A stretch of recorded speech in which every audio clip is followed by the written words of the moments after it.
Got a question from Maria Paula that says, how do you keep going? She said, I don't know how to keep going.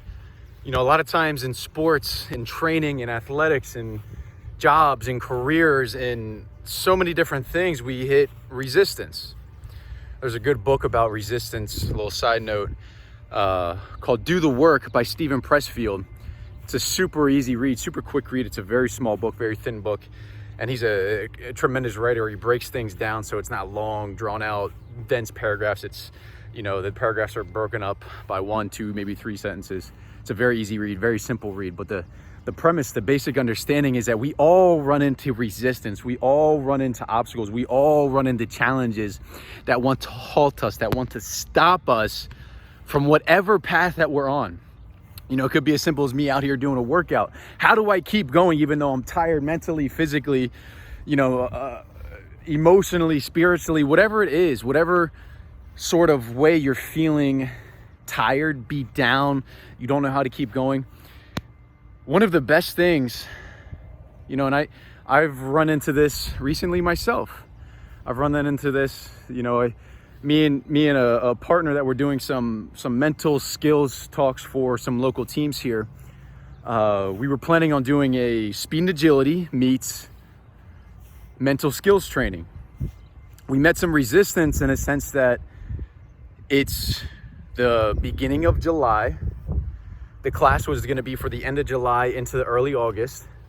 And the resistance that we met was timing wise. You know, how do kids or parents, athletes get to the field at a certain time? Who takes them to the field at a certain time? The timing of the year. Everyone goes on vacation. You know, a lot of people go on vacation at a certain time of the year, and it seems like, you know, end of July, early August is a time that they go on vacation. So we met a lot of resistance in a sense where it's like, oh man, like we got this great thing we want to do.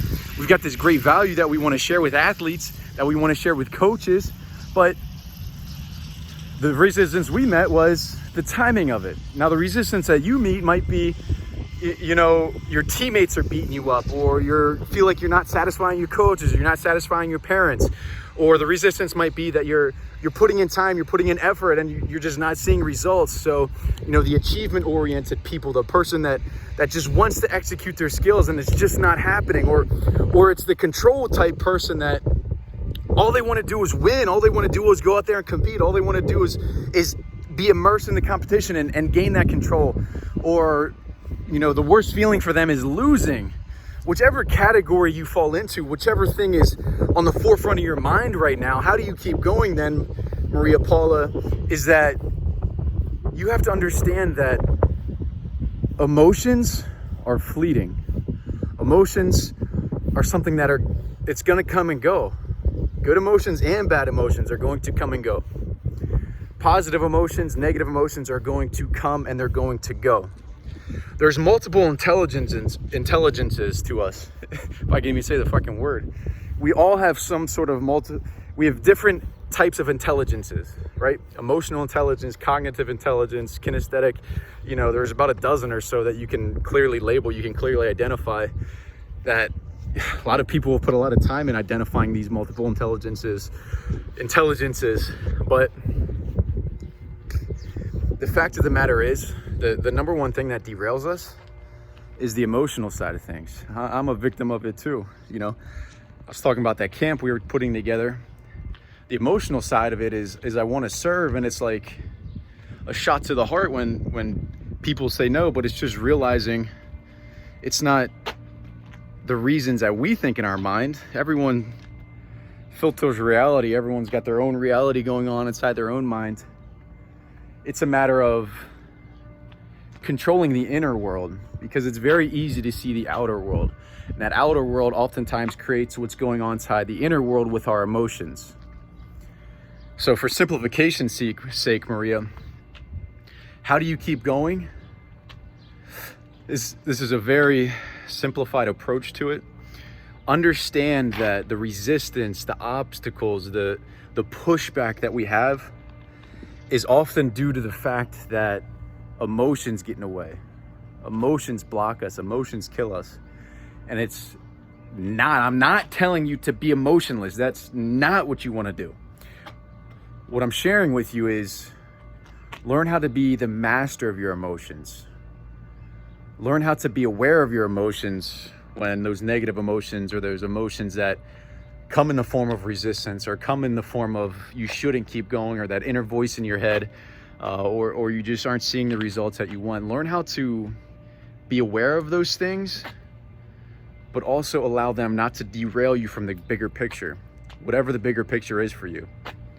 Whether it's making the next level of team that you're striving for, whether it's achieving some sort of success in games, whether it's performing for others, keep that ultimate goal, that ultimate picture in mind. Then the emotions that happen in the short term, they become less significant, they become smaller, and they become easier to deal with, easier to manage. Another thing that can help is just figuring out a way to put yourself in the right state on a daily basis. You know, you got to have some sort of physical, you got to have some sort of mental, you got to have some sort of emotional routine on a daily basis that can help you monitor those things. If you don't, you're just leaving it to chance. And I would argue to say that you should have a spiritual side, but I'm not here to preach religion or spirituality or anything like that. But you got to have some sort of thing to even you out on a daily basis, or else you just wake up and leaving the day to chance. You know, the power of habits, what we do on a consistent basis makes up who we really are. So without rambling too much longer, if you know someone that needs to hear this, that's maybe meeting some resistance, that's maybe meeting some obstacles, share this video with them. Share this video with them and just let them know that it's not the end of the world. Resistance is a thing that's going to happen. Those thoughts of you should stop, you should quit are going to happen. But being realistic, evaluating the emotional side of it is critical. I could go on and on and on and on about, a bunch of different topics related to this. But for now, understand that the emotions are fleeting. The emotions are going to come and go. You should become the master of your emotions on a daily basis. So I hope that helps. Share this with someone that needs to hear this, and I'll see you guys on the next video.